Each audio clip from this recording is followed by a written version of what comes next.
हम ये लेसन पढ़ रहे थे, इसका फर्स्ट पार्ट हम पढ़ चुके थे दी ओपन विंडो का। ये सेकंड पार्ट है। Mrs Sappleton comes down at last and inevitably confirms her niece's story.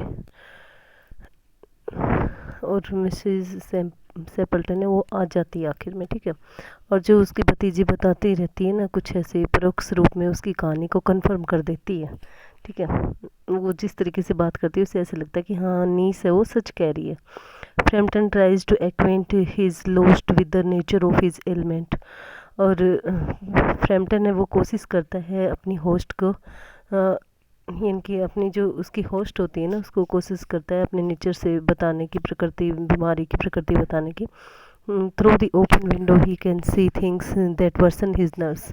और खुली खिड़की से वो क्या देखता है कि उसका जो बीमारी है और उसको ज़्यादा बढ़ा देती है, ठीक है। She broke off with a little shudder. वो थोड़ी थोड़ी कंपी के साथ बोलती है। इट वाज आती है। It was a relief to Framton when the aunt bustled into the room. जब फ्रैम्पटन को थोड़ी राहत की सांस मिलती है जब आंट है वो कमरे में प्रवेश करती है। With word of apologies for being late in making her appearance। और थोड़ी सी वो झड़ी सी लगा देती है एक तरह से माफ़ी मांगने के लिए, लेट आने के लिए। लेट आती है ना, लेट हो जाती है इसलिए। I hope Vera has been amusing you, she said. वो कहती है कि मुझे ये उम्मीद है कि जो वेरा है उसने आपका मन लगाए रखा होगा। She has been very interesting, said Framton. Framton ने कहा हाँ वो बहुत ज़्यादा रुचिकर है। I hope you don't mind the open window. मुझे उम्मीद है कि आप खुली खिड़की से परेशान नहीं हुए, सैड मिसिज सेपल्टन ब्रिस्कली। और मिसिज सेपल्टन ने ये बात कही। My husband and brothers will come directly from shooting, will be home directly from shooting. और वो कहते कि मेरे हस्बैंड और उनके भाई हैं वो क्या करेंगे, सीधे शूटिंग से आ रहे होंगे। And they always come in this way. और हमेशा वो इस रास्ते से आते हैं। They have been out for snipe in the marshes today. वो आज दलदल में गए हैं, ठीक है, जल पक्षी का शिकार करने। So they will make a fine mess over my poor carpets. और इसलिए वो मेरे बेचारे कारपेट्स उनको ख़राब कर देंगे। So like human folk isn't it. सारे आदमी ज़्यादातर ऐसे ही होते हैं ना। सी रेटल्ड, तुम आदमियों को जानते ही हो, वो ये कहते हैं। सी रेटल्ड उन चेयरफुली अबाउट द शूटिंग। वो जो शिकार है उसके ऊपर अच्छी तरह बात करती है, चेक कर। And the scarcity of birds, पक्षियों की कमी के बारे में। And the prospects of for duck in the winter. और सर्दियों में डक के बारे में बात करती है। To Framton it was all purely horrible. Framton के लिए सारा डरावना था। He made a desperate but only partially successful effort to turn the talk on to a less costly topic. वो चाहता था, वो थोड़ा निराश साबित हो रहा था, लेकिन वो चाहता था कि थोड़े कम भूत टॉपिक पर बात की जाए। He was conscious that his hostess was giving him only a fragment of her attention। और वो थोड़ा जागरूक सा था। वो ये सोच रहा था कि उसकी जो होस्टेस है वो क्या कर रही है, थोड़ा ध्यान दे रही है उसकी तरफ, वो थोड़ा ध्यान भी दे रहा था। And her eyes were constantly straying past him to the open window. और उसकी आंखें लगातार उस खुली खिड़की की तरफ देख रही थी। एंड द लान बियॉन्ड, और उसके साथ जो लान था उसको। It was certainly an unfortunate coincidence that he should have paid his visit on this tragic anniversary।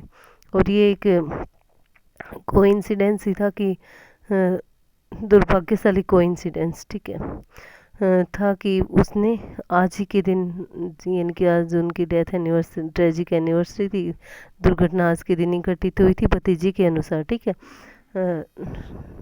तो भतीजी उसको पागल बनाती रहती है और वो उस बात को सच मान लेता है और वो उस पर डर जाता है। अब उस बात पे इसकी तरफ कि आज ही उसका आना हुआ, आज उनकी जो ट्रेजिक एनिवर्सरी थी उसी दिन उसका आना हुआ।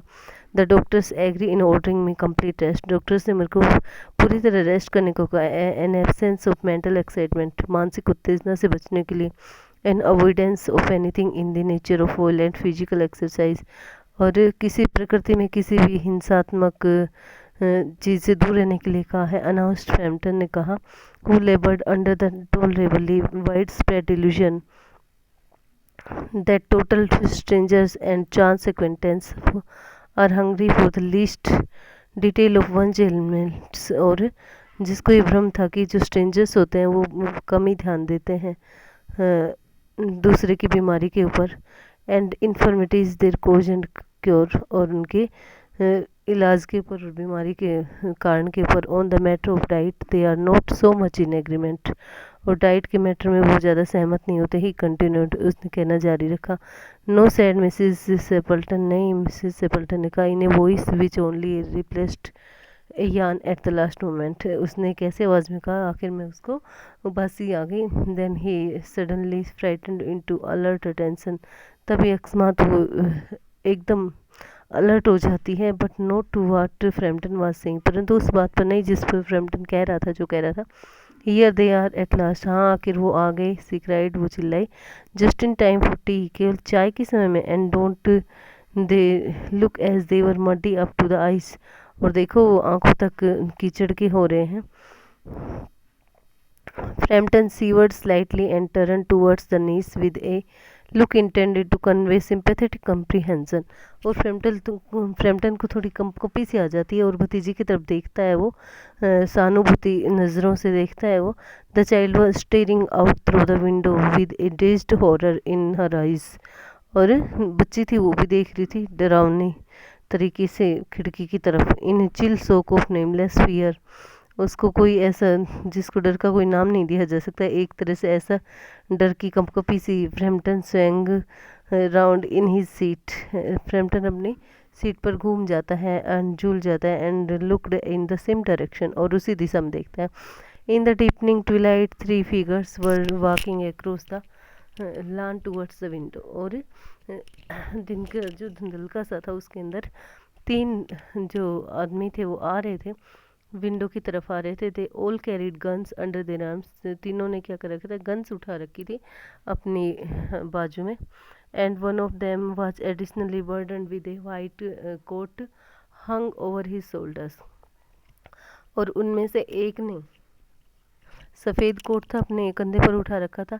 ए tired brown spaniel kept close at their heels, और एक थका हुआ ब्राउन स्पेनियल था वो क्या था, नज़दीक आ रहा था, ठीक है, उसके पैरों के नज़दीक चल रहा था। Noiselessly they near the house, बिना शोर के वो घर के नज़दीक आ गए। And then a hoarse young voice chanted out of the dusk, और तभी एक आवाज़ आती है, ठीक है। आई से Bertie why do you want, मैं कह रहा हूँ बंटी बर्टी तुम क्यों उछल रही हो इतना। What else can Frampton do what beat in a hasty retreat, Frampton का क्या कर सकते हैं, do but beat a hasty retreat, यानी कि उसको एक अच्छा व्यवहार नहीं मिला। Had he seen a ghost, क्या उसने कोई भूत देखा, ठीक है। The niece does have a knack for explaining an uncanny coincidence, और नीस है वो क्या करती है, एक ऐसा दूसरी अलौकिक घटना बताती हैं उनको, ठीक है। क्या बताती है, अब उनको और कोई कहानी गढ़ के बता देती है अपने परिवार को कि वो किस लिए भाग गया, ठीक है। वो उसके सामने कुछ भी कह देती है, ठीक है। लड़की बातें बनाने में बहुत माहिर है, ठीक है, इसलिए उनके सामने अलग बात कह देती है, उसके सामने फ्रैम्पटन के सामने और अपने परिवार के सामने अलग बात कह देती है वो। Framton grabbed wildly at his stick, उसने फ्रैम्पटन ने जल्दी से अपनी स्टिक ली जंगली तरीके से। एंड हैट लिया एंड द हॉल डोर, और हाल के दरवाजे की तरफ। The gravel drive and the front gate were dimly noted stage in his headlong retreat, और फ्रैम्पटन ने जल्दी से सामने के गेट की तरफ से जाता है, भागता है। A cyclist coming along the road, एक साइकिल वाला रोड के साथ साथ होता है। Had to run into the hedge to avoid imminent collision, और दोनों टकरा जाते हैं, ठीक है। Here we are my dear said the bearer of the white mackintosh coming in through the window, और वो कहते प्रिय हम आ गए हैं, और सफ़ेद कोट टांगे वो व्यक्ति है वो आता है, कहता है who was the that who bolted out as we came up, और वो कहता है कि वो कौन व्यक्ति था जो हम आते ही भाग गया, ठीक है। ए मोस्ट एक्स्ट्राऑर्डिनरी मैन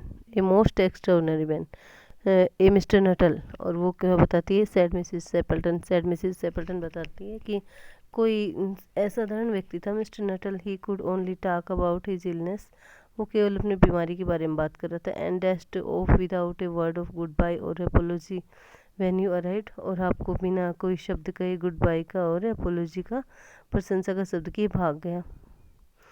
आप पहुँचते ही one would think he had seen a ghost, ऐसा लगता है जैसे उसने कोई भूत देख लिया हो। I expect it was the spaniel, मैं सोचती हूँ कि ये स्पेनियल होगा। सेड द नीस कामली, नीस ने शांतिपूर्वक कहा। He told me he had a horror of dogs, उसने मेरे को बताया था कि उसे कुत्तों से डर लगता है। He was once hunted into a cemetery somewhere on the banks of the Ganges by a pack of dogs, और उसने एक रात अपनी नई खुदी हुई कब्र में बितानी पड़ी थी गंगा के किनारे, जो कि एक कुत्तों के डर से, and had to spend the night in a newly dug grave with the creatures snarling and grinning, और उसने रात कैसे बिताई अपनी उस ग्रेव के अंदर, अपनी रात बिताई उन कुत्तों के डर से, और वो कुत्ते उसके ऊपर सारी रात दांत निकालते रहे और झाग गिराते रहे। जस्ट वो हिम